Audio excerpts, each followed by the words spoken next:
নমস্কার, সকল ভক্ত বন্ধুদের সাদর আহ্বান জানাই বেদান্ত দর্শন ফেসবুক পেজে। বেদান্ত দর্শন ফেসবুক পেজে আজকে আমরা প্রাচীন সাধুদের কথা প্রসঙ্গে যে অনুধ্যান শুনছি, সেখানে আজকে আমরা শুনব নিগমানন্দ পরমহংসদেবের জীবনের অনুধ্যান। আমরা গত সপ্তাহে তার কথা শুনতে শুরু করেছিলাম।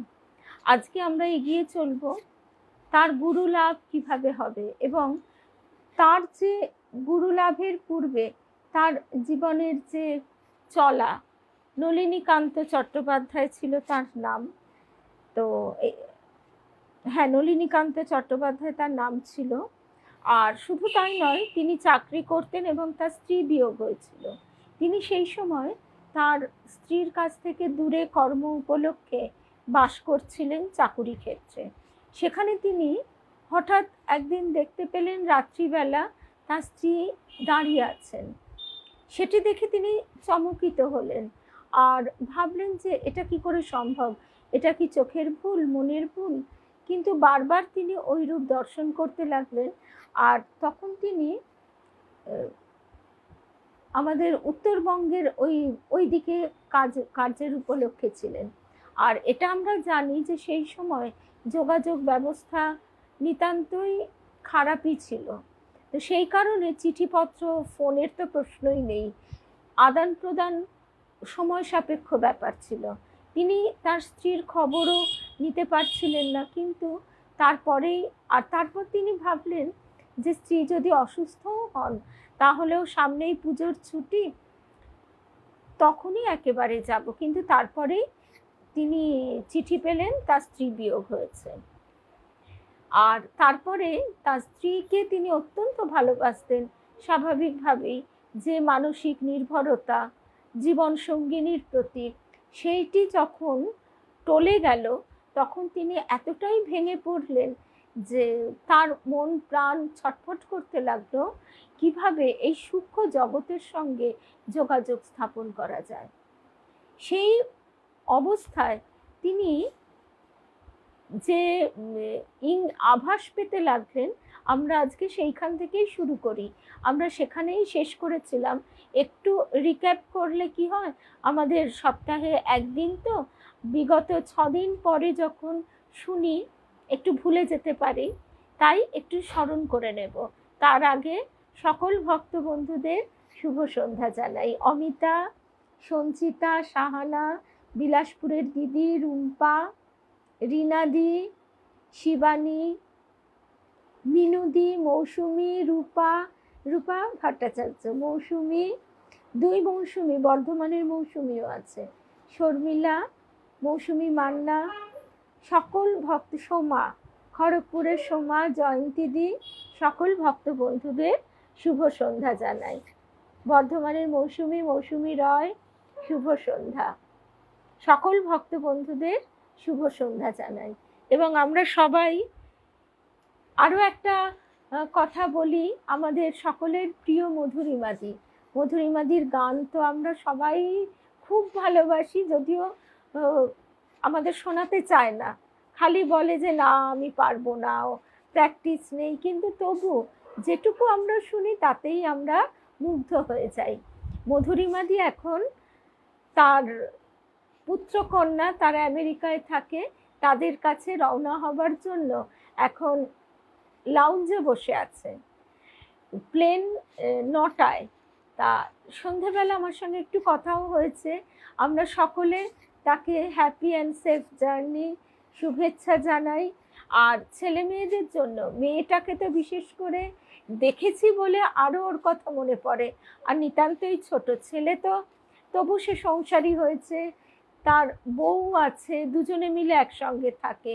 আর মেয়েটার, তার যে আরও 3 জন রুমমেট আছে, তারা এখন সবাই যে যার বাড়িতে গেছে ছুটি। এই দীর্ঘ ছুটির সময়টুকু খুব স্বাভাবিকভাবেই সে তার মা বাবাকে কাছে পেতে চায়।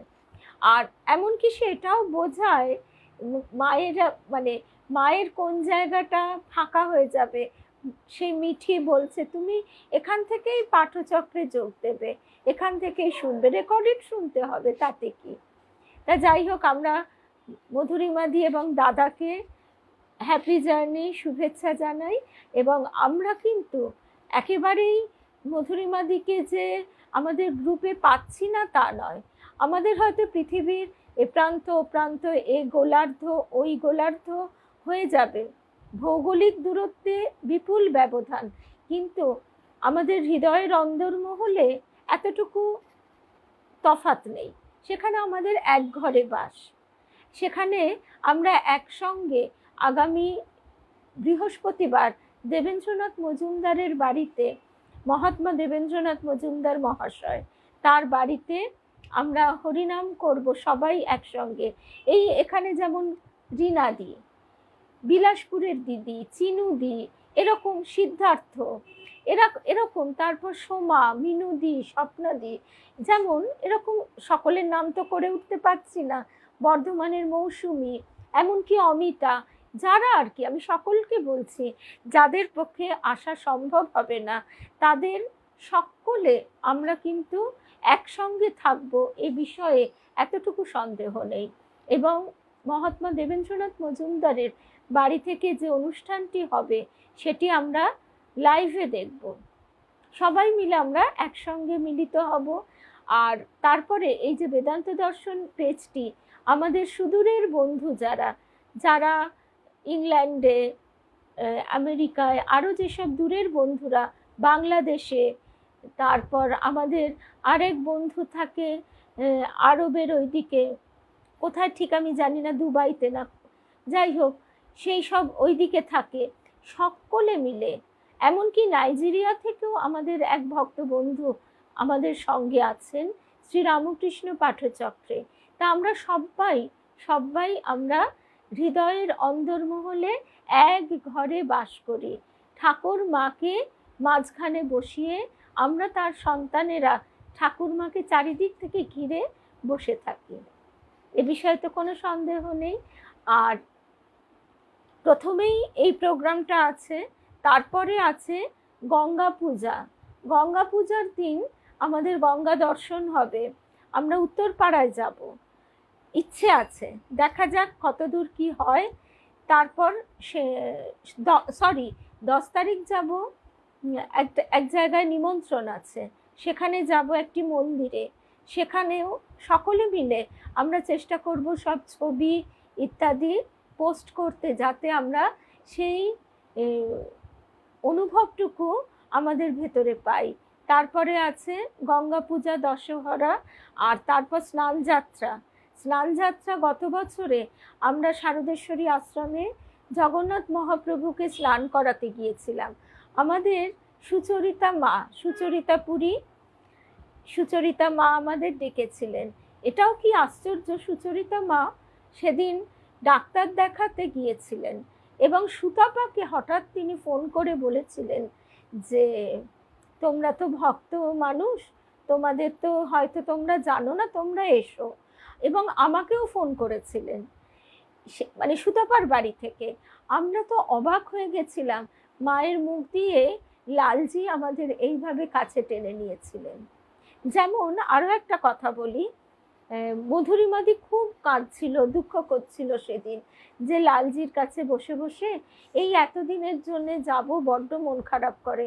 মেয়ে যতই তাকে মাকে ভোলাচ্ছে, মা তুমি মন খারাপ করো না, তোমাকে আমি শিকাগো মিশনে নিয়ে যাব, তুমি ঈশাতাত্মানন্দজি মহারাজের সঙ্গে দেখা করবে, তোমাকে আমি যখনই পারবো নিয়ে যাব। কিন্তু তবু মায়ের মন সায় দেয় না। তখন লালজি মধুরিমাদিকে কি বললো জানো সবাই? লালজির কথা তো আর আমরা শোনবার সৌভাগ্য করিনি, হঠাৎ ওই সুচরিতা মাই বলে উঠলেন, তুমি এত কাঁদছো কেন গো? তুমি জানো লালজি সেন্ট মাখতে খুব ভালোবাসে, সবাই বিদেশ থেকে কত সেন্ট এনে দেয়। তখন মধুরিমাদি বলল, তাই? তখন মা বলছেন, হ্যাঁ গো, তুমি নিয়ে আসবে, ফুসফুস করে সেন্ট মাখে, রোজ মাখে। তা মধুরিমাদি আমাকে বলছে, জানো মধুরা, আমি লালজির জন্য পারফিউম নিয়ে আসবো। বললাম, নিশ্চয়ই নিয়ে আসবে, যখনই মন খারাপ করবে তখনই তুমি মনে করবে কথা। শুভ সন্ধ্যা টিঙ্কু। এই যে আমাদের এই বন্ধুটিও, ভারতী দি, রুমা দি, শুভ্রা দি, আমাদের এই দিদিরা সবসময় যোগ দিতে পারে না বটে সশরীরে, কিন্তু ওই যে বারবার যে কথা বলি, অন্তরের অন্দরমহলে আমরা সবাই একসঙ্গে। অনেক অনেক ভালোবাসা সোমা, লক্ষ্মী, শুভ সন্ধ্যা। তাহলে আর দেরি না করে ঠাকুর মায়ের শ্রীচরণে সাষ্টাঙ্গ প্রণাম নিবেদন করে, শ্রী গুরুকে স্মরণ করে, নিগমানন্দ পরমহংস দেবের চরণে প্রণাম নিবেদন করে, ভূমিষ্ঠ প্রণাম নিবেদন করে আমরা আজকে তার কথা শুনতে শুরু করব। যখন ছোট ছিলাম বাবার সঙ্গে নিগমানন্দ পরমহংস দেবের বইগুলো ব্যস্ত হয়ে একেবারে মুখ বুজে পড়তাম। নলিনীকান্ত তার পূর্বাশ্রমের নাম। শুভ সন্ধ্যা সংযুক্তা। নলিনীকান্ত এখন শুধু পরলোক ও অলৌকিক রাজ্যের তত্ত্ব উদ্ঘাটনের জন্য পাগল। দিবা রাত্র এই উদ্দেশ্যেই ঘুরে বেড়ান।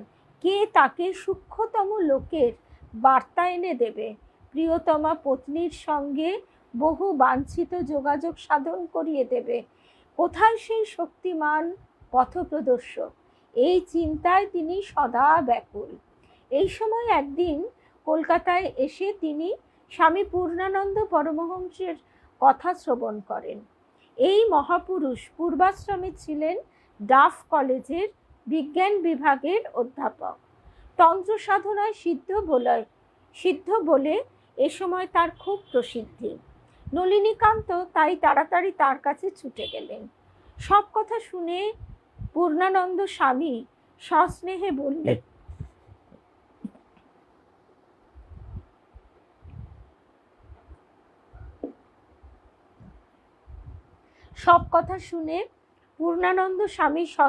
বললেন, বাবা, তুমি তোমার স্ত্রীকে পেতে ব্যস্ত হয়েছ, কিন্তু সেই স্ত্রী এবং বিশ্বের যে কোনো স্ত্রীলোক মাত্রেই যে আদ্যাশক্তির ছায়া, তুমি শুধু এই ছায়ার সন্ধানে যে শক্তি ব্যয় করবে তা দিয়ে মহামায়াকে লাভ করতে পারো। সিদ্ধি লাভ করলে দেখবে সব কিছুই তোমার করায়ত্ত। মহাপুরুষের এই বাণী নলিনীকান্তের দগ্ধ প্রাণে শান্তি বাড়ি সিঞ্চন করে দিল। সকাতরে তিনি তার কাছে দীক্ষা প্রার্থনা করলেন। স্বামীজি উত্তর দিলেন, না বাবা, আমি তোমার গুরু নই। তোমার গুরু নির্দিষ্টই রয়েছেন, সময় মতো তুমি তার দেখা পাবে। এবার গুরু লাভের জন্য নলিনীকান্তের মনে তীব্র ব্যাকুলতা জেগে উঠল। যে করেই হোক সদ্গুরুর সন্ধান করে দীক্ষা তাকে নিতেই হবে। এই সময়ে কার্যস্থল নারায়ণপুরে থাকতেই তার আর এক অলৌকিক অভিজ্ঞতা লাভ হয়। তিনি নিজেই এই অভিজ্ঞতার এক মনোজ্ঞ বর্ণনা দিয়েছেন। শুভ সন্ধ্যা। সে এক আশ্চর্য ব্যাপার। এক রাত্রিতে ঘরের মধ্যে শুয়ে আছি, জানলা দরজা সব বন্ধ, ঘুম হয়নি, তন্দ্রা এসেছে মাত্র।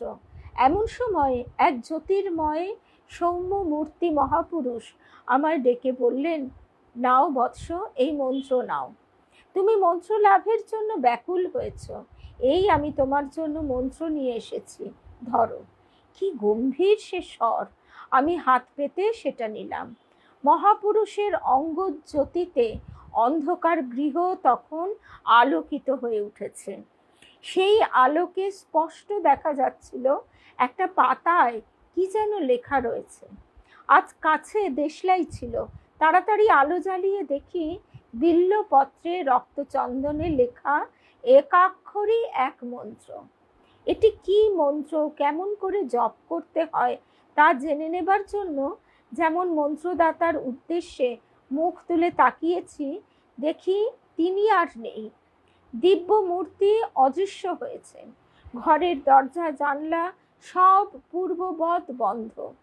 দুয়ার খুলে পাতি পাতি করে সব জায়গা খুঁজলাম, পেলাম না। অবাক হলাম, মন যেন কেমন হয়ে গেল। ঘরে এসে মেঝেয় পড়ে আকুলি বিকুলি করতে লাগলাম। চোখের জলে আমার বুক ভেসে যেতে লাগলো। আমার মনে হলো এ কি স্বপ্ন? না, স্বপ্ন হলে বেলপাতা আসবে কোথা থেকে? আর ঘরের দরজা যখন ভেতর থেকে বন্ধ, কি করে তখন অন্যের পক্ষে প্রবেশ করা সম্ভব হতে পারে? মনে হলো আমি কি অন্যায় করলাম? তখন বিল্লপত্রে কি লেখা আছে জানতে ব্যাকুল না হয়ে যিনি আমায় বিল্লপত্রটি দিলেন তাকে ধরলাম না কেন? ঘটনাটির প্রকৃত তাৎপর্য না বুঝে নলিনীকান্তের মন বড় চঞ্চল হয়ে উঠল। ভেবে চিনতে স্থির করলেন কাশীধামে বরং একবার যাওয়া যাক। বহু সাধু মহাত্মা ও সিদ্ধ পুরুষ সেখানে থাকেন। মন্ত্রপ্রাপ্তির রহস্য সেখানে হয়তো উদ্ঘাটিত হতে পারবে। তাই কাশীতেই প্রথম ছুটে গেলেন, কিন্তু কোথাও প্রশ্নের উত্তর মিলল না। উৎকণ্ঠার আবেগে একদিন স্থির করলেন প্রাপ্ত মন্ত্র সম্বন্ধে প্রকৃত নির্দেশ কারো কাছে না পেলে এ জীবন আর রাখবেন না। গঙ্গা গর্ভে ঝাঁপিয়ে পড়ে প্রাণ বিসর্জন দেবেন। সেই দিনই গভীর নিশীথে তিনি এক বিচিত্র স্বপ্ন দেখলেন। দিব্য লাবণ্য শ্রীমণ্ডিত এক ঋষিকল্প পুরুষ তাকে বলছেন, বৎস, তুমি দিক বিদিকে কোথায় গুরু খুঁজে হয়রান হচ্ছ? তোমার গুরু তো তোমার দেশের নিকটেই রয়েছেন। বীরভূম জেলার তারাপীঠে তুমি যাও, সেখানে গিয়ে মহাতান্ত্রিক বামাখ্যাপার শরণাগত হও, অভীষ্ট লাভের পথ তিনিই দেবেন। এই স্বপ্নাদেশ নলিনীকান্তের হৃদয়ে অমৃত প্রলেপ বুলিয়ে দিল। অবিলম্বে তারাপীঠে উপনীত হয়ে শুভ সন্ধ্যারিমা খ্যাপার চরণপান্তে তিনি উপবেশন করলেন। তারা মায়ের সিদ্ধ সাধক বামার অমোঘ আশীর্বাদ তার জীবনে রূপায়িত হয়ে ওঠে।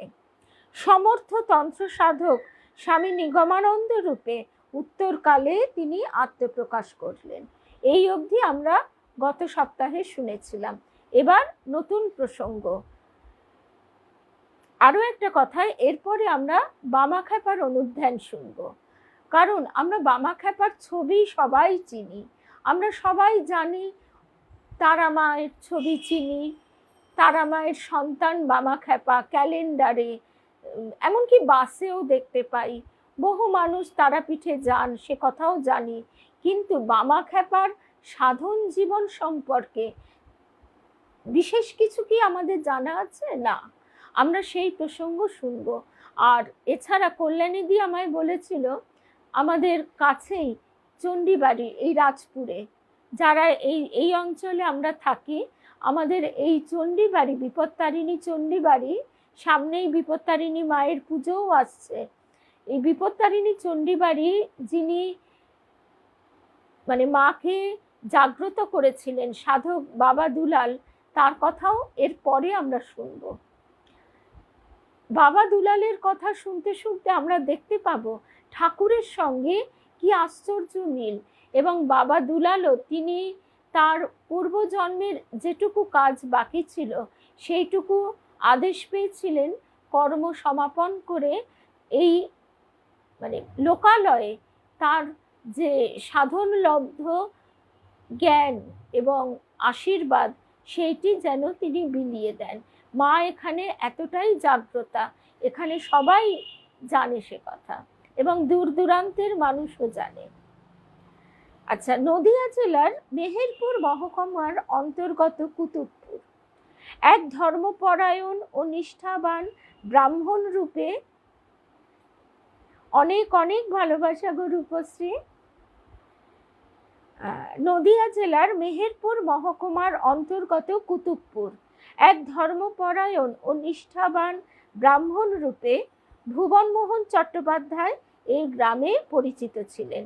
ইনি হলেন নলিনীকান্তের পিতা। জননী মানিক সুন্দরী ছিলেন মূর্তিমতী করুণা। নিরাশ্রয়কে আশ্রয় ও নিরন্নকে অন্ন দানে এই মহীয়সী নারীর উৎসাহের সীমা থাকত না। সে অঞ্চলের সবাই জানত কুতুবপুরের বামুন বাড়িতে একবার উপস্থিত হলে এই করুণাময়ীর শরণ নিলে দুমুঠো অন্ন মিলবেই মিলবে। একদম গো, মা সেখানে এত জাগ্রত, এত জীবন্ত। সেই মায়ের কথা তো আমরা এই পরপর মাতৃ অনুধ্যানে আসলে আমরা যাচ্ছি। একটা কথা আমি আজকে বলি সকল ভক্ত বন্ধুকে, আমি নিজে কখনো কোনটার পর কোনটা পড়ব নিজে পরিকল্পনা করি না। ঠাকুর মায়ের চরণে বলে রাখি, তুমি আমাকে সেইভাবে খুঁজে দাও, তুমি আমায় বলে দাও, বুঝিয়ে দাও, সেইভাবে আমার হাতে এনে দাও। সেইভাবে পরপর আসছে। এইবার নিগমানন্দ পরমহংসের পর তার গুরু বামাখ্যাপার কথা শুনবো, তারপরেই শুনবো আমাদের বাবা দুলালের কথা, এবং স্বাভাবিকভাবেই মায়ের কিছু কিছু প্রসঙ্গও শুনবো। আমার নিজের জীবনের অভিজ্ঞতাও নিশ্চয়ই সবাই একসঙ্গে শুনবো। যে মা কত সাধারণ, মানে কোনো মন্ত্রতন্ত্র কিচ্ছু না, শুধু মাকে মনের কথাটা বললে মা সাড়া দেয়। সেই একটা শ্যামা সঙ্গীতের কথা মনে পড়ে যায়, আমি মন্ত্রতন্ত্র কিছুই জানি নে মা, পান্নালাল ভট্টাচার্যের। যে শুধু এই মাকে জানি, এই জানাটা যদি আমাদের ঠিক ঠিক হয় তাহলে আর কিছুই জানার দরকার হয় না। শুভ সন্ধ্যা কেয়া, একদম একদম। এবং এই মা ভবতারিণীও তাই, যে আমাকে আমার পুত্রও বলেছিল, ও তো ছোটবেলা থেকে দেখেছে, কিন্তু একটা বয়সে মাঝখানে অনেকটা গ্যাপ হবার পর যখন ক্লাস 8-এ পড়তে ওকে নিয়ে গেছি, ও তখন বলে, মা মা খুব বাচ্চা মেয়ে না? আমি বললাম ঠিক বলেছিস, মায়ের এখানে ষোড়শী রূপ। তখন বলছে, না আমার ধারণা ছিল মা খুব একজন মা গম্ভীর একজন, মানে আমি ঠিক বুঝতে পারিনি। ঠিক, মা এমনই মিষ্টি, এমনই নরম, এমনই সব সময়। মা হচ্ছে পরম বন্ধু, মায়ের মতো বন্ধু আর কেউ হয় না। আচ্ছা, তারপরে আমরা আবার চলে আসি, একদম রূপশ্রী ঠিক বলেছ। এবং তুমি তো খুব একটা দূরে থাকো না, একদিন আমরা সবাই যাব একসঙ্গে, কল্যাণীদিরও বাড়ির কাছে। আচ্ছা, তারপরে আবার আমরা ফিরে আসি আমাদের নলিনীকান্ত চট্টোপাধ্যায় নিগমানন্দ পরমহংসের কাছে। 1286 সাল বাংলা, ঝুলন পূর্ণিমা তিথি, চারিদিকে হরিধ্বনি ও আনন্দ উচ্ছ্বাসের মধ্যে মানিক সুন্দরীর কোলে এক সুদর্শন শিশু আবির্ভূত হয়। শুভ সন্ধ্যা নিবেদিতা দি। পিতামাতা আদর করে নাম রাখেন নলিনীকান্ত। বড় হয়ে প্রতিবেশীদের ঘরে ঘরে বালক সব সময় দুষ্টুমি দৌরাত্ম্য করে বেড়ায়, কিন্তু বিদ্যালয়ে গেলে দেখা যায় তার এক অন্য রূপ। তার মেধা বিস্মিত করে সবাইকে। পূর্বজন্মের সাত্ত্বিক সংস্কার বড় প্রবল, মাঝে মাঝেই তার জীবনে এগুলি উঁকি দেয়, তাকে উচ্চকিত করে তোলে। নলিনীকান্ত একদম শুভ্রা। নলিনীকান্ত তখন বালক। অন্তঃপুর থেকে একদিন সন্ধেবেলায় সে চণ্ডী মণ্ডপে চলেছে। আহাগো টিঙ্কু আমাদের, সে কত দূর থেকেও এসে দর্শন করে গেছে। রিনাদি।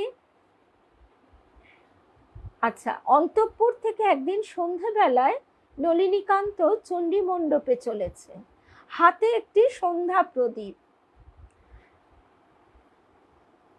আমরা একেবারে ফেসবুকে জানিয়েই মানে ব্যবস্থাটা করব, যাতে সেটা কয়েকদিন আগে থেকে লিখে দিলে সবাই সুবিধা মতো সেই দিনটায় আমরা পৌঁছে যাব। কেমন?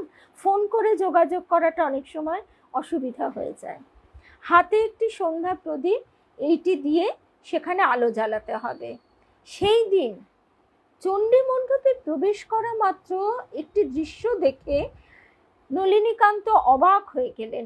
হঠাৎ কি জানি কেন মেঝের ওপর এক স্থানে দপ করে খানিকটা আগুন জ্বলে ওঠে, এবং সঙ্গে সঙ্গে এই অগ্নিমণ্ডলের মধ্যে আবির্ভূত হয় দশভুজার এক মূর্তি। কথাটা আমাদের ভালো করে মন দিয়ে শোনবার। নলিনীকান্ত তখন বালক। অন্তঃপুর থেকে একদিন সন্ধ্যাবেলায় সে চণ্ডী মণ্ডপে চলেছে, হাতে একটি সন্ধ্যা প্রদীপ। এইটি দিয়ে মণ্ডপে আলো জ্বালাতে হবে। সেদিন মণ্ডপে প্রবেশ করা মাত্র এক দৃশ্য দেখে সে কিন্তু হতবাক হয়ে যায়। অকস্মাৎ কি জানি কেন মেঝের ওপর এক স্থানে দপ করে খানিকটা আগুন জ্বলে ওঠে। সঙ্গে সঙ্গেই এই অগ্নিমণ্ডলের মধ্যে আবির্ভূত হয় দশভুজার এক মূর্তি। এ কি অদ্ভুত কাণ্ড! এই অলৌকিক দৃশ্য দেখে বালক বিস্ময়ে বিহ্বল হয়। হাতের প্রদীপটি তার হাত থেকে মাটিতে পড়ে যায়। সে দৌড়ে মায়ের কোলে আশ্রয় নেয়। এই বালক বয়সেই আরেক দিন তার জীবনে একদম কল্যাণীদি, কালকে আমাদের সন্ধ্যাটি পুরো মাতৃময় কাটবে। আরও একটা কথা বলি, এই বেদান্ত দর্শন ফেসবুক পেজ থেকে আগামীকাল সকালে ফলহারিণী কালী পুজো উপলক্ষে বিশেষ পাঠ আমরা সবাই একসঙ্গে শুনব, শ্রী শ্রী মায়ের কথা। গভীর নিশীথে আরেক দিনের যে বিচিত্র কাহিনী, বিচিত্র অভিজ্ঞতা। গভীর নিশীথে নলিনীকান্ত শয্যায় শয়ন করে আছেন। হঠাৎ তার ঘুম ভেঙে গেল। তিনি চেয়ে দেখলেন ঘরের সংলগ্ন ছাদটি চাঁদের আলোয় একেবারে ভরে উঠেছে। কি আশ্চর্য! আজ তো ঘোর অমাবস্যা রাত্রি, আর চাঁদের আলো কেমন আমি বারবার বলি, আজকে আমরা অনেকে হয়তো ভুলে গেছি। চাঁদের আলো দেখবার সৌভাগ্য আমাদের বয়সী যারা, তারা কিন্তু পেয়েছে। আজকে আমার পুত্রই তো, সে জ্যোৎস্না তার মনেই পড়ে না। সেই বিগলিত জ্যোৎস্না যেন চাঁদ থেকে গলে পড়ছে আলোর ঝর্ণাধারা, সে যে কেমন গায়ে মেখে যায়। সেই জন্যই বারবার বলছি যে ঘরের সংলগ্ন ছাদটি ওই রকম চাঁদের আলোয় একেবারে ভরে উঠেছে। কি আশ্চর্য! আজ তো ঘোর অমাবস্যা রাত্রি।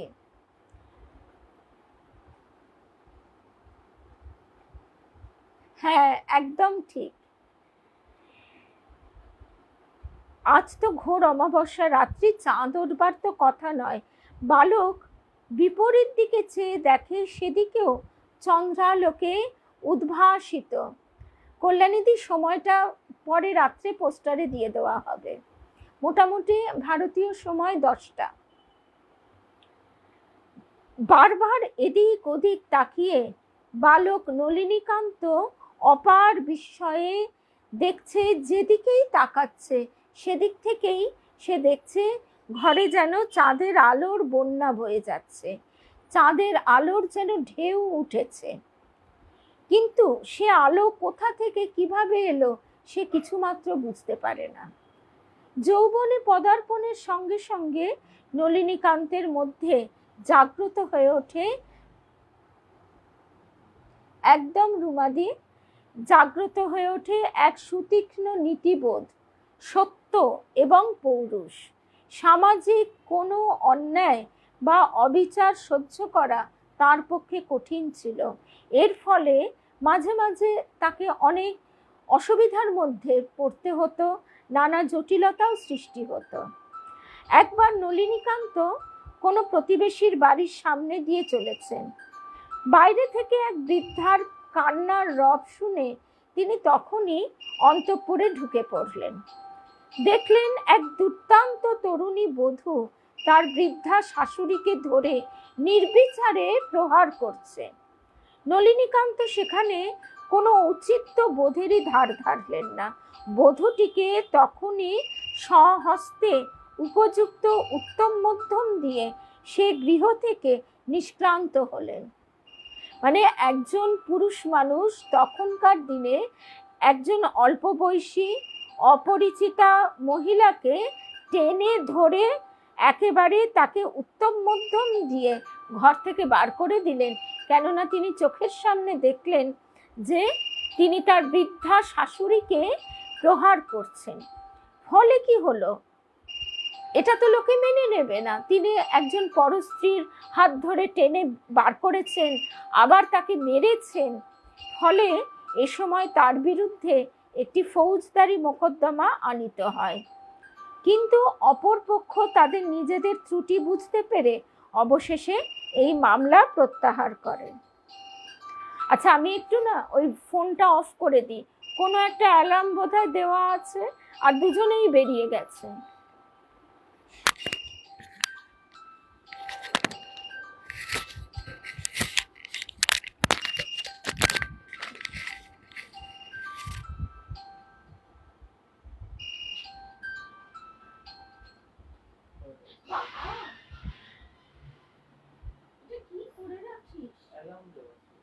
এরকম একটা অদ্ভুত টাইমে অ্যালার্ম দেওয়া, হ্যাঁ?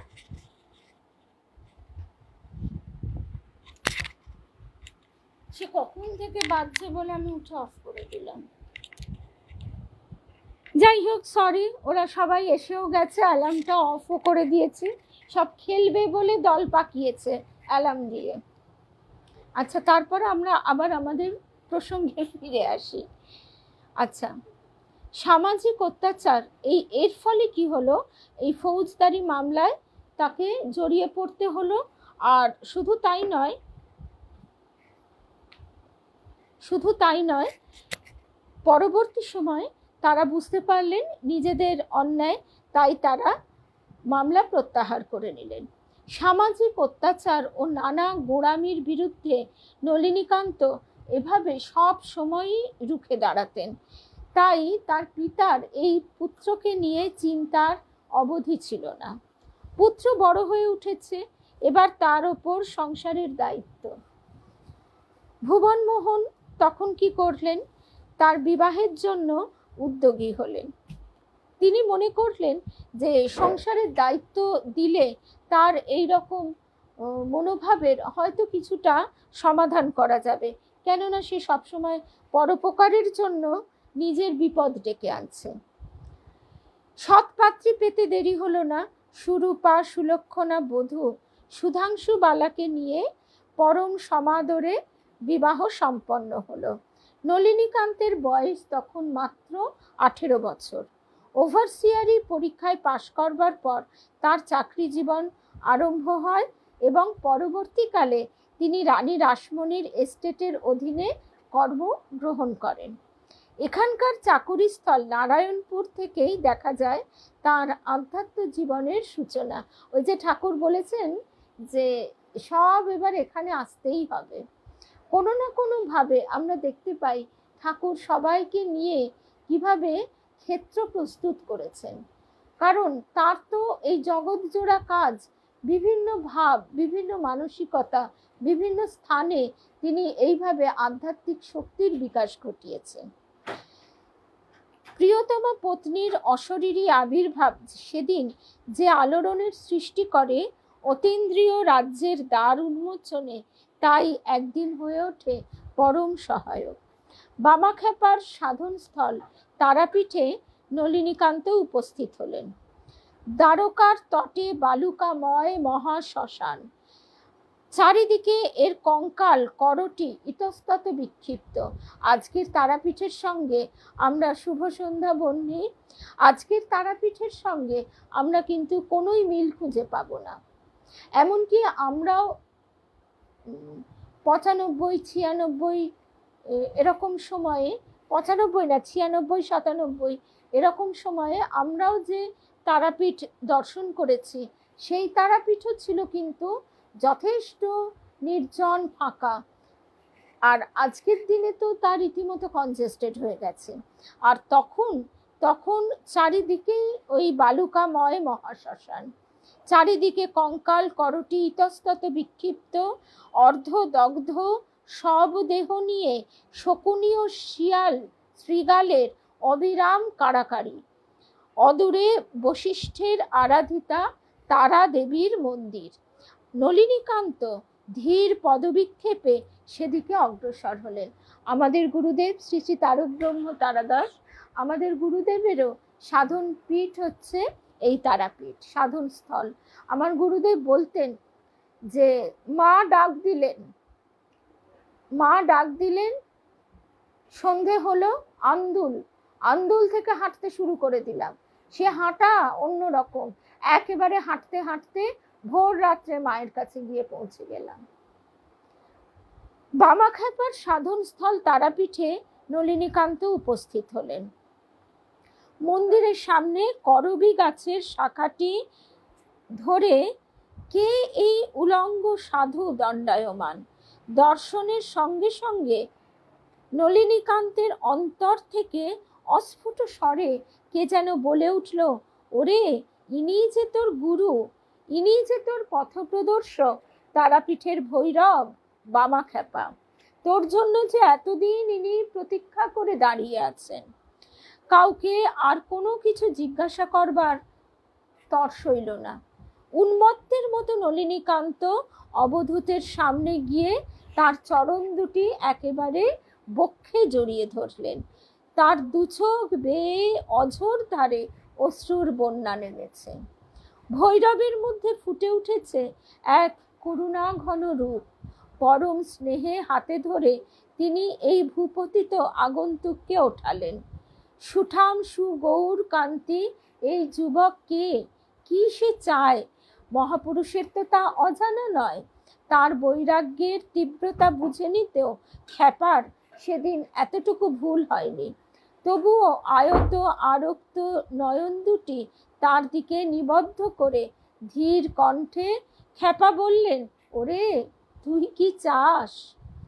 নলিনীকান্ত তার সমগ্র কাহিনীটি খ্যাপাকে জানালেন। বললেন, দয়াল খ্যাপা বাবার নিকট তিনি কৃপার ভিখারি।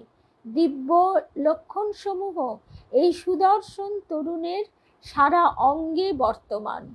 মুমুক্ষার সহজাত সংস্কার নিয়ে সে জন্মেছে। ইহা উপলব্ধি করে সর্বজ্ঞ খ্যাপা তাকে বললেন, ওরে, আমার তারা মায়ের মধ্যেই যে সব, তার দেখা পেলেই সব পাবি। পরম ভাগ্যবান তুই, তারা মন্ত্র পেয়েছিস। তুই মায়ের ছেলে, তোকে আমি সাধন শিখিয়ে দেব, ভাবিস নে। বামাখ্যাপার সান্নিধ্যে কিছুদিন থেকে নলিনীকান্ত তন্ত্র সাধনার নানা নিগূঢ় ক্রিয়া পদ্ধতি আয়ত্ত করলেন। তারপর নিশীথ রাত্রি এক নির্দিষ্ট শুভক্ষণে খ্যাপা তাকে ইষ্ট দর্শনের জন্য তারাপীঠের মহাশ্মশানে বসিয়ে দিলেন। চারিদিক নিরন্ধ্র অন্ধকার। শিমুল শেওড়া বুনো জামের ঘন অরণ্যে মাঝে মাঝে শোনা যায় শকুনি, গৃধ্রিণী আর বাদুড়ের ডানা ঝাপটানোর আতঙ্ককর শব্দ। শুভ সন্ধ্যা অনুপম। অনুপমের হরিনামের শোনবার জন্য আমরা সবাই ব্যাকুল। এমনকি আমাদের যেসব বন্ধুরা আসতেও পারবেন না, মানে শারীরিকভাবে দূরে থাকার কারণে, তারাও কিন্তু ওই যে বারবার যে কথা বলছি, অন্তরের অন্দরমহলে আমরা সবাই এক সুরে আমাদের জ্যেষ্ঠ ভ্রাতা দাদা মহাত্মা দেবেন্দ্রনাথ মজুমদারের প্রতিষ্ঠিত শ্রী রামকৃষ্ণ অর্চনালয়ে ঠাকুরের সামনে বসে সবাই হরিনামে মেতে উঠব। এবং আরও একটা কথা, শ্রী রামকৃষ্ণ অর্চনালয়ে ঠাকুরের পুত অস্থি কিন্তু রাখা আছে। এবং আরও একটা কথা, আমরা দেবেন্দ্রনাথ মজুমদারের সম্পর্কে কথা খুব বেশি জানি না, ভক্তমালিকায় অনেকটাই আমরা জানতে পারবো। যদিও প্রসঙ্গান্তরে চলে এলাম, তবুও অনুপমকে দেখে আমার বৃহস্পতিবারের জন্য মনটা একটু ছটফট করে উঠল। দেবেন্দ্রনাথ মজুমদার তিনি সন্ন্যাস চেয়েছিলেন ঠাকুরের কাছে। ঠাকুর তাকে বলেন, তুমি যেমন আছো তেমনই থাকো, তোমার অন্তর সন্ন্যাস। এই কথাটি একেবারে অক্ষরে অক্ষরে দেবেন্দ্রনাথ মজুমদারের জীবনে ফুটে উঠেছিল এবং তিনি নির্বংশ হয়ে যান, তার কোনো সন্তানাদিও নেই। আর সেই বাড়িটি আজকে মন্দির, যেমন বলরাম বাবুর মন্দির গৃহটি মন্দির হয়ে গেছে, এটিও তাই। এটিও মিশন অধিগ্রহণ করতে চেয়েছিল, কিন্তু গৃহী ভক্তরা তারা নিজেরা আঁকড়ে ধরে রেখেছে, কারণ গৃহী ভক্তদের এটি হচ্ছে পরম পরম প্রিয় স্থান। তারা মঠের নিয়মের মধ্যে এই স্থানটিকে বাধা দিতে চায়নি। আরও একটা কথা, এই মাতৃ অনুধ্যান শুনছি তো আমরা, বামাখ্যাপা, নিগমানন্দ পরমহংস, মা এবং আমাদের হরি কথা, এই দুটি একাত্ম হয়ে যায় আমাদের ঠাকুরের লীলা অনুধ্যানে। এমন সুন্দর ভাব আমরা বোধহয় কোথাও কোথাও খুঁজে পাই না। আমাদের গুরুদেব তাই বলতেন, তারাপীঠের তারা মা আর আমাদের দক্ষিণেশ্বরের ভবতারিণী মা, তাই দুয়ে মিলে আমার গুরুদেব বলতেন ভবতারা, আর শ্রী শ্রী মাকে বলতেন ঠাকুরের নারী রূপ। আচ্ছা, তারপরে আমরা যে কথা, আরো একটা কথা এখানে এবার এই প্রসঙ্গেই চলে আসি।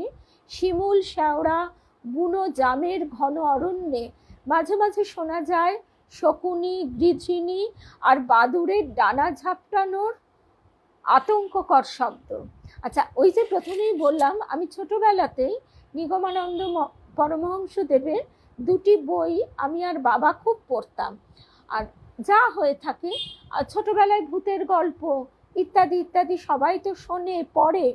বাবা আমাকে সবসময় সাহস দিতেন, বলতেন ভূত বলে ওরকম ভয় পাবে না, ভূত ফুত ওসব কিছু নেই। কিন্তু এবার যখন নিগমানন্দ পরমহংসের বই পড়ছি, তখন দেখছি সত্যি আছে আছে তাদের বাস একটা অন্য ডাইমেনশনে, দেবযানে। আমরা এই প্রসঙ্গে কিছু কিছু শুনেছি। এদের ভয় পাবার কিছু নেই, এদের শক্তি অনেক সময় থাকে, অনেক সময় থাকে না। অধিকাংশ সময় আমরা আমাদের মনের ভয়কেই প্রজেক্টেড দেখি, সেই প্রজেকশন দেখে আমরা ভয় পাই। কিন্তু সবসময় ওই ভয় পাওয়াটা বাঞ্ছনীয় নয়, কিন্তু অস্বীকারও আমাদের করবার কোনো জায়গা নেই। ঠাকুর এই প্রসঙ্গে একেবারে সব শেষের কথা বলে দিয়েছেন, তারা তাদের মতো এই সৃষ্টিতে আছে, থাক, তোমাকে সেটা নিয়ে ভাবতে হবে না। ভূত ভূত করতে করতে ভূত হয়ে যাবি, তার থেকে ভগবান ভগবান কর, ভগবান হয়ে যাবি। স্বামী নিরঞ্জনানন্দজি মহারাজ তাকে বলেছিলেন, তখন তিনি নিরঞ্জন, তিনি তখন প্ল্যানচেট করতেন কলকাতায় ওই সময়ে। এমনকি আমার বাবাদেরও ছোটবেলা অবধি এই প্ল্যানচেটের একটা ঢেউ ছিল। আচ্ছা, তারপরে বর্ণনাটা আমরা শুনি। মাঝে মাঝে শোনা যাচ্ছে শকুনি, গৃধিনী আর বাদুড়ের ডানা ঝাপটানোর আতঙ্ককর শব্দ। কঙ্কাল, করটি ও খরপরের ওপর, মানে এই কঙ্কালের যে করটি মানে মাথার খুলি, খরপর হচ্ছে এই চোয়ালের জায়গার যে একটা বাটির মতন অংশ বেরোয়, তার উপর শিবা মানে শিয়াল, সারমেয় কুকুর, সারমেয়ের পদধ্বনি উত্থিত হয় খচখচ শব্দে। কারা যেন চতুর্দিকে নেচে বেড়ায়, হি হি হি অট্টহাস্যে সমগ্র শ্মশান ভূমি প্রকম্পিত হয়ে ওঠে। চারিদিকে কাদের যেন তপ্ত নিঃশ্বাস। এ কি অশরীরী, না ভয়াল সাপদ সরীসৃপের বিচরণ ক্ষেত্র? মুদিত নেত্রে ধ্যানাসনে উপবিষ্ট হয়ে নলিনীকান্ত নিষ্ঠা ভরে তারা মন্ত্র জপ করে চলেছেন। মাঝে মাঝে যখনই তিনি উচ্চকিত হন, মন টলে উঠতে চায়, অমনি কানে আসে মহাসিদ্ধ খ্যাপা বাবার হুঙ্কার, তারা তারা তারা। উচ্চ আরাব এক অভয় মন্ত্রের মতো তার সমস্ত ভয় বিদূরিত করে দেয়। এইভাবেই গুরু প্রতি মুহূর্তে শিষ্যকে রক্ষা করে। সেটা কি সাধন ক্ষেত্রে, কি এই সংসার অর্ণবে, অর্ণব মানে সমুদ্র, এই যে কোনো বিপদে আপদে সম্পদে সুখে দুঃখে এই গুরু শক্তি এইভাবেই রক্ষা করে। একদিকে তারাপীঠ ভৈরব বামার শক্তি সঞ্চার, অপরদিকে তরুণ সাধকের একনিষ্ঠ জপের ক্রিয়া। মহিমময়ী তারা মায়ের কৃপার ধারা সেদিন ঝরে পড়ল।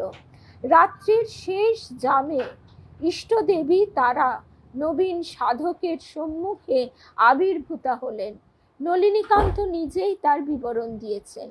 শেষ জাম মানে শেষ 3 ঘন্টার মধ্যে ক্রমশ ব্রাহ্ম মুহূর্তে রাতের শেষ প্রহরটি মিলিত হচ্ছে। আমি দেখে বিস্মিত হলাম।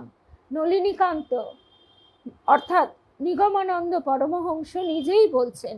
বললাম, তুমি কে? সে উত্তর দিল, আমি তোমার ইষ্ট দেবী। আবার প্রশ্ন করলাম, এই মূর্তিতে কেন? এই মূর্তি তো আমার গুরু উপদিষ্ট মূর্তি নয়। সে মূর্তি দেখলে তুমি ভয় পাবে, তাই। কি সুন্দর সে মূর্তি! দেবী এরপরে বললেন, বৎস, বর লও। আর আমি কি বর চাইবো? আমার তো চাওয়ার কিছুই ছিল না। প্রহ্লাদেরও ঠিক এরকমই হয়েছিল। ধ্রুবেরও ঠিক এইরকমই হয়েছিল। ধ্রুব যখন তার পিতা কাছ থেকে অপমানিত হয়ে, তার সৎমার কাছ থেকে অপমানিত হয়ে অত্যন্ত বিষণ্ণ চিত্তে তার মায়ের কাছে গেলেন। মা বললেন, দেখো, এর মীমাংসা একমাত্র শ্রীহরিই করতে পারেন। তোমার যত দুঃখের কথা তুমি তাকে জানাও। শ্রীহরির ধ্যানে তিনি যখন বনে গেলেন, তিনি চেয়েছিলেন তিনি তার পিতার কাছ থেকে ভালোবাসা, সম্মান, রাজ্য, রাজসিংহাসন, কিন্তু তখন তিনি সব ভুলে গেলেন। তিনিও ঠিক একই কথা বললেন, আমার তো চাইবার আর কিছু নেই। ঠাকুর বলছেন না যে তোমার ইষ্ট দর্শন হলে, ঈশ্বর দর্শন হলে তুমি কি চাইবে? কলকাতার লোকদের বলছেন, হ্যাঁ গা, কি চাইবে? ওই কতগুলো হাসপাতাল, ডিসপেন্সারি, স্কুল, কলেজ করে দাও। সেই মূর্তি, আচ্ছা, সেই মূর্তি দেখেই আমি মুগ্ধ হয়ে গিয়েছিলাম।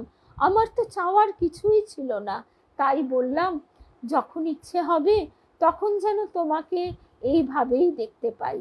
আচ্ছা, তাই হবে বলে তিনি তাতে সম্মতি জ্ঞাপন করলেন। তারপর তার স্বরূপ মূর্তি দেখতে চাইলে শেষে যাবার সময় তার বিশ্বময় মূর্তি দেখিয়ে দিয়ে গেলেন। সেই মূর্তি দেখে ভয়ে, বিস্ময়ে, আনন্দে আমি অচেতন হয়ে পড়লাম। তারপর জ্ঞান হলে চেয়ে দেখি আমি বামাখ্যাপার কোলে। অর্জুনও এই বিশ্বরূপ দর্শন সহ্য করতে পারেননি। কিন্তু এটাই হচ্ছে ভক্তি পথের সাধিকা বা সাধক, তাদের ওপর ঠাকুরের কৃপাটা কি অদ্ভুত। গোপালের মাও কিন্তু বিশ্বরূপ দর্শন করেছিলেন, সর্বত্র তার গোপাল দর্শন হয়েছিল।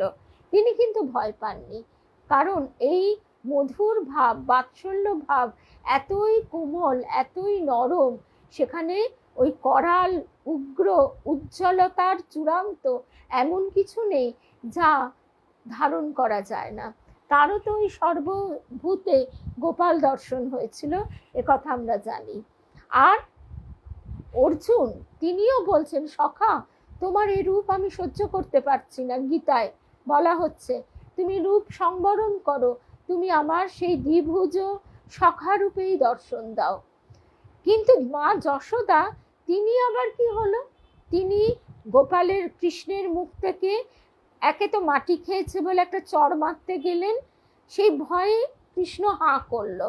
মুখ থেকে মাটি বার করতে গিয়ে ভেতরে দেখছেন এই জ্বলন্ত বিশ্ব ব্রহ্মাণ্ড উঠছে পড়ছে।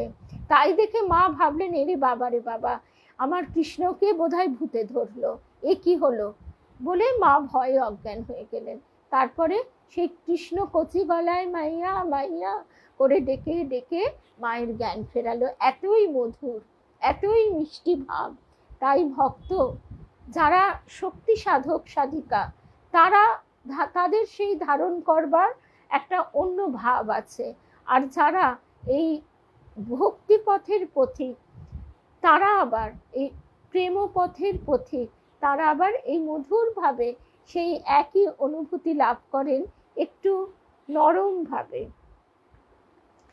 আচ্ছা, তারপরে যে কথা আমরা শুনছিলাম, জ্ঞান হলে চেয়ে দেখি আমি বামাখ্যাপার কোলে। ইষ্ট দর্শনের পর নলিনীকান্ত তারাপীঠ শ্মশান থেকে প্রত্যাবর্তন করলেন। এবার তিনি স্পর্শমণির ছোঁয়ায় রূপান্তরিত। এই অবস্থায় চাকরি করা যায়? যায় না। সংসারে বসবাস করা যায়? যায় না। কয়েক মাসের মধ্যেই তার ব্যবহারিক জীবনের সমস্ত কিছু ত্যাগ করতে হলো।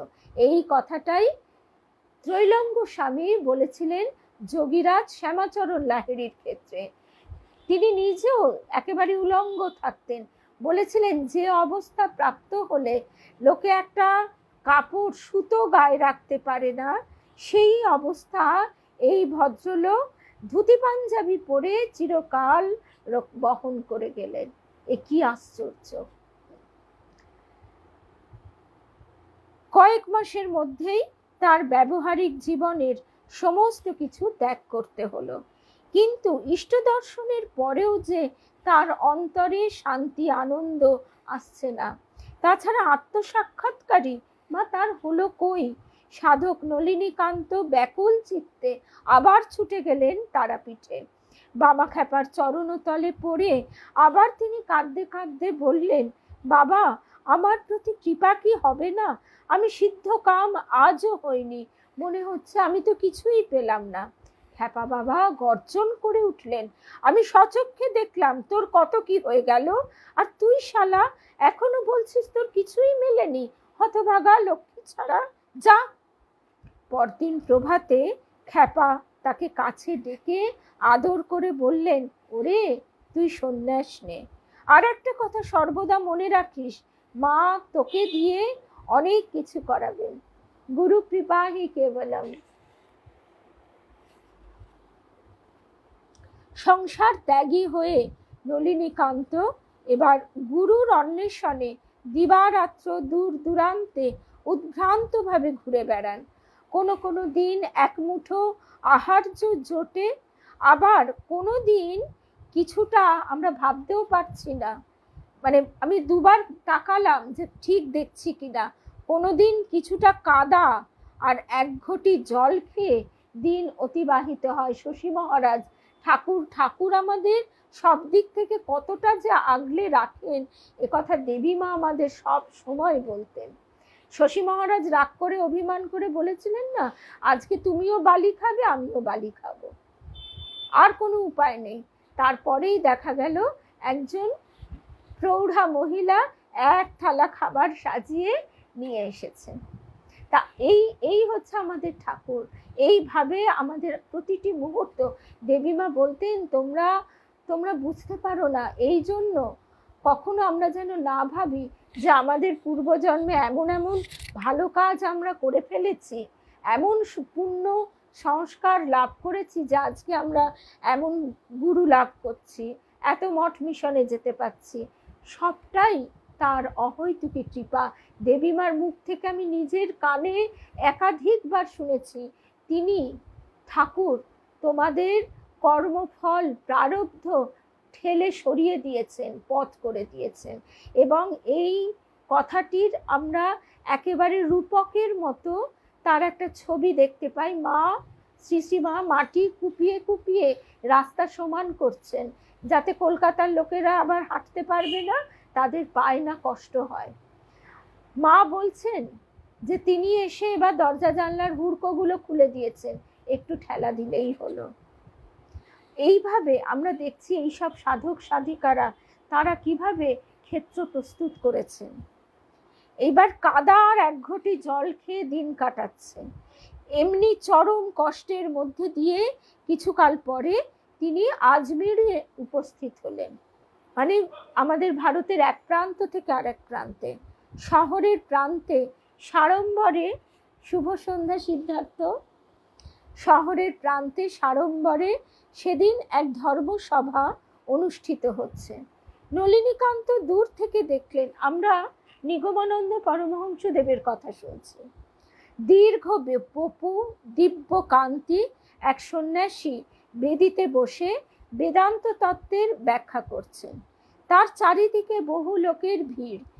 নিকটে এসে এই মহাত্মার দিকে দৃষ্টি নিবদ্ধ করতেই চমকে উঠলেন, এ কি, এই তো তার সেই চিহ্নিত গুরুদেব, জ্যোতির্ময় মূর্তিতে আবির্ভূত হয়ে যিনি তাকে একাক্ষরী মন্ত্র দিয়ে এসেছিলেন। চিনেছি, এই তো আমার গুরু পেয়েছি বলে ভাবাবিষ্ট নলিনীকান্ত ছুটে এলেন, সন্ন্যাসীর চরণতলে অজ্ঞান হয়ে পড়ে গেলেন। জ্ঞান হারিয়ে তার দেহটি পড়ে গেল ধপ করে। ভূতলে পতিত সম্বিত হারা কে কে এই মুমুক্ষু যুবক আচার্য সচ্চিদানন্দ পরমহংস একবার তার দিকে দৃষ্টিপাত করে স্মিত হাস্যে সেদিনকার ধর্ম প্রসঙ্গ বন্ধ করলেন। ঠিক এই ঘটনার সঙ্গে আমরা যে প্রাচীন সাধুদের কথা শুনছি আরেকটি ঘটনার মিল পাওয়া যায়। আমরা সচরাচর দেখে থাকি গুরু একজন, তিনি আমাদের কৃপা করছেন, তিনি সাধন করিয়ে নিচ্ছেন। কিন্তু বিজয়কৃষ্ণ গোস্বামীর ক্ষেত্রে আমরা প্রথমে দেখছি তিনি ঠাকুরের কাছে উপনীত হয়েছেন। ব্রাহ্ম সমাজের আচার্য তো ওইসব হচ্ছে, ওসব ঠিক আছে, তাকে কিন্তু স্বয়ং শ্যামসুন্দর, শান্তিপুরের শ্যামসুন্দর তাকে বারে বারে খোঁচা দিচ্ছে, এইটা চাই ওইটা চাই করে বায়না করছে। বিজয়কৃষ্ণ গোস্বামী যত বলে আমি তোমায় মানি না, তত সে বলে আচ্ছা ঠিক আছে মানো না, একবার তো আমায় দেখে যাও। এরম নানাভাবে তার প্রাণে তিনি প্রেম জাগাচ্ছেন। এবং ঠাকুরও বলেছেন তোমাকে এইভাবে মানায় না, তোমার ভেতরে সেই গোস্বামী বংশের, নিত্যানন্দ গোস্বামী বংশের রক্ত বইছে। তো ঠাকুর কিন্তু ঠেলে ঠুলে বিজয়কৃষ্ণ গোস্বামীর কথা আমরা কথামৃতে কতটুকু পাই, তার জীবন অনুধ্যান করতে গিয়ে আমরা শুনেছিলাম কি কঠোর সাধনার মধ্যে দিয়ে তিনি অতিক্রম করেছেন। এবং সেখানেও ত্রৈলঙ্গ স্বামী তাকে কিন্তু প্রথমে এইভাবে বামাখ্যাপা যেরকম অনেকটা এগিয়ে দিলেন নিগমানন্দ পরমহংসকে, ঠিক তেমনি খানিকটা গঠন করে দিয়েছিলেন ত্রৈলঙ্গ স্বামী। এবং শুধু তাই নয়, তাতে আবার বামাখ্যাপা এই ত্রৈলঙ্গ স্বামীকে বিজয়কৃষ্ণ গোস্বামী বলেছিলেন আপনি শিবলিঙ্গের উপর কালী ঠাকুরের গায়ে প্রস্রাব করেন, আপনাকে আমি গুরু বলে মানব কি করে, আপনাকে আমি মানতে পারছি না। তখন তিনি হো হো করে হেসে বলেছিলেন ওরে সব এক হয়ে যায় গঙ্গা জল আর মূত্র, সেই অবস্থায় তোকে আমি টেনে তুলব। এবং তারপরে সেই ত্রৈলঙ্গ স্বামীর কৃপায় বিজয়কৃষ্ণ গোস্বামীর চক্ষু উন্মিলিত হয়েছিল। আর তারও পরে আমরা দেখেছি বিজয়কৃষ্ণ গোস্বামী জ্ঞানগঞ্জে উপনীত হয়েছিলেন তার আরও পরবর্তী সাধন ভজনের জন্য। এখানেও আমরা দেখছি বামাখ্যাপা তাকে গঠন করে দেবার পর তার সচ্চিদানন্দজির আশ্রয় মিলল। আশ্রম জীবনের গোড়ার দিকটায় এই বৈদান্তিক সন্ন্যাসীর কাছে তাকে কম কঠোর পরীক্ষার সম্মুখীন হতে হয়নি। ধুনির কাঠ সংগ্রহ, কাঠ চেলাই করা থেকে শুরু করে গরুর পরিচর্যা, ঘাস কাটা, আশ্রমিকদের জন্য রান্না করা, বিগ্রহের পূজা প্রভৃতি অনেক কাজই তাকে করতে হতো। তার উপর ছিল কি? তার উপর ছিল সচ্চিদানন্দ সরস্বতীর অশ্লীল গালাগালি ও গঞ্জনা। কোথাও সামান্য মাত্র ত্রুটি দেখলেই তিনি সঙ্গে সঙ্গে গর্জে উঠতেন, শালা ভোগী, বাপমাকে ছেড়ে এখানে সুখ করতে এসেছ। কঠোর জীবনে নলিনীকান্ত একেবারে অনভ্যস্ত। তিনি অত্যন্ত আদরের সন্তান, শুধু গৃহ নয়, তিনি সকলের মানে পাড়া প্রতিবেশী সকলের কাছে অত্যন্ত আদরণীয় ছিলেন। অনভ্যস্ত এই কঠোর জীবনে এক এক দিন তার মনে হতো না আর নয়, এখান থেকে পালিয়ে যেদিকে দু চোখ যায় সেদিকে চলে যাবেন। এই সময়ে প্রবীণ গুরু ভাই ব্রহ্মানন্দজি তাকে নানা রকমভাবে প্রবোধ বাক্যে শান্ত করতে থাকেন। বারবার তিনি বোঝান দেখো ভাই, সন্ন্যাস নিতে এখানে তুমি এসেছো, এ হচ্ছে জীবত্বের অবসান ঘটানো। গুরুদেবের এ শাসন তিরস্কার কিছুই নয়, এই উদ্দেশ্যই হচ্ছে তোমাকে শিবত্বে প্রতিষ্ঠিত করা। নির্যাতন ও কঠোর পরীক্ষার মধ্যে দিয়ে মান অভিমানের এই কথাগুলো কিন্তু আমাদের জন্য প্রযোজ্য। আমরা এতটা না পারি, এতটুকু তো আমাদেরও বুঝতে হবে। নির্যাতন ও কঠোর পরীক্ষার মধ্যে দিয়ে মান অভিমানের সংস্কার সমূলে উৎপাটন করতেই তিনি চাচ্ছেন। আর আর আর কিছুদিন সহ্য করে চলো, তখন বুঝতে পারবে কি গভীরভাবে গুরুজি ভালোবাসেন। ঠিক তাই নলিনীকান্ত দেখলেন আশ্রম জীবনের কঠোরতায় যত বেশি তিনি অভ্যস্ত হয়ে উঠছেন, সচ্চিদানন্দজির রুক্ষতা ততই কমে যাচ্ছে। পূর্বেকার সে রুদ্রমূর্তি আর নেই, ক্রমেই তা কমনীয় হয়ে উঠছে। কদর্য ভাষা প্রয়োগ এখন তিনি কমই করেন। সাধনকামী তরুণ শিষ্যকে লাঞ্ছিত করার মনোভাবও আর দেখা যায় না। সন্ন্যাসীর করুণাময় কল্যাণময় রূপটি প্রধানত আত্মপ্রকাশ করছে। এই শুষ্ক বৈদান্তিককে নলিনীকান্ত ক্রমে ক্রমে বড় নিবিড়ভাবে ভালোবেসে ফেলেছেন। এর পরের প্রসঙ্গ আমরা আগামী সপ্তাহে শুনব। গুরু শিষ্যের এই অন্তরঙ্গ অবস্থায় কি হলো। আর এই কথাটা বলতে বলতে আরেকটি কথা মনে পড়ে গেল। বেদরূপপ্রাণা মাতাজি তার একটি লেখাতে পড়ছিলাম যে ঠাকুর মায়ের যে শৃঙ্খলা, কঠোর নিয়মানুবর্তিতা, নিয়ম শৃঙ্খলা, প্রতিটি কাজের মধ্যে সেবা পূজার ভাব, সংসারের কাজেও সেটা রপ্ত করবার জন্য যখন তারা প্রথম ব্রহ্মচারিণী রূপে আশ্রমে এলেন, তখন কুটনো কাটতে হতো, অনেক সবজি, অনেক। আর স্বাভাবিকভাবেই ছোটবেলা থেকে তো অভ্যাস নেই, কুটনো কাটতে গেলে, হাত কেটে গেলে তখন আহা পরিবর্তে বরঞ্চ তিরস্কার শুনতে হতো যে কাজে মন নেই। একটা কুটনো কাটতে গিয়ে যদি হাত কেটে যায়, মন না দিতে পারো, তাহলে ঈশ্বর লাভ করবার মতো মনকে দৃঢ় করে গঠন করবে কি করে। তবে এর থেকে সেটা অনেকাংশে কম। ঠাকুর ওই যে বলছেন না, বাপের সম্পত্তি ছেলে ভোগ করে, আমি 16 টাং করলাম, তোরা 1 টাং কর। আবার এটাও স্মরণ করিয়ে দিয়েছেন যে উড়নচণ্ডে ছেলেকে বাপ টাকা পয়সা দেয় না। তা আজকে আমরা এই অবধি শুনলাম। জয় রাম কৃষ্ণ, জয় রাম কৃষ্ণ। গুরু কৃপা হি কেবলম। আগামীকাল আমরা দেখি আমাদের মোটামুটি ভারতীয় সময় সকাল 10টা থেকে আমরা একটু মায়ের কথা শুনবো, ফলহারিণী কালী পূজা। আর বারবার এই কথাই মনে হয় যে বাক্যরূপ পুষ্প দ্বারা তার পূজা আমরা করি, করতে থাকি, করতে পারি, এটাই যেন হয়। শ্রবণ যন্ত্র যেন আমাদের মাতৃ নামে ধ্বনিত প্রতিধ্বনিত হতে পারে, আমাদের অন্তর যেন মাতৃ ভাবে একেবারে বিভোর হয়ে মাতৃমূর্তিকে যেন সচক্ষে দেখতে পায়। এই প্রার্থনা নিয়ে আগামীকাল সকালবেলা আমরা ফলহারিণী কালী পূজা উপলক্ষে একটু মায়ের কথা শুনবো। আর তারপরে সন্ধেবেলা আমাদের 2টি পর্বেই মাতৃ অনুধ্যান। প্রথম পর্বে আমরা শুনবো মায়ের কথা, আর দ্বিতীয় পর্বে আমরা শুনবো গৌরী মায়ের কথা। সেই দিন, এই গত রবিবার আমরা যাচ্ছিলাম, আমি আর রূপা গাঙ্গুলি একসঙ্গে শারদেশ্বরী আশ্রমে।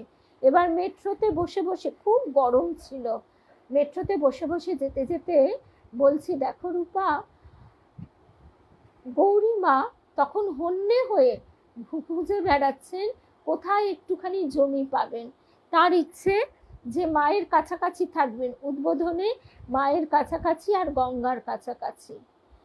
কপর্দক শূন্য ভিখারিণী যোগিনী গৌরী মাকে সেখান ওই শ্যামবাজার বা আশপাশের বাগবাজার, মানে পুরনো উত্তর কলকাতা, তখন তো ওটাই কলকাতা ছিল, আর আমাদের এই জায়গাগুলো তখন সুন্দরবনের আওতায় পড়তো। তা সেই পুরনো মূল কলকাতার অভিজাত গৃহিণীরা তারা তাদের গহনাগাটি সব দিয়ে দিয়েছিল, কারণ স্ত্রীধন, তাতে বাড়ির আর কেউ কিছু বলতে পারবে না, অলংকার হচ্ছে স্ত্রীধন।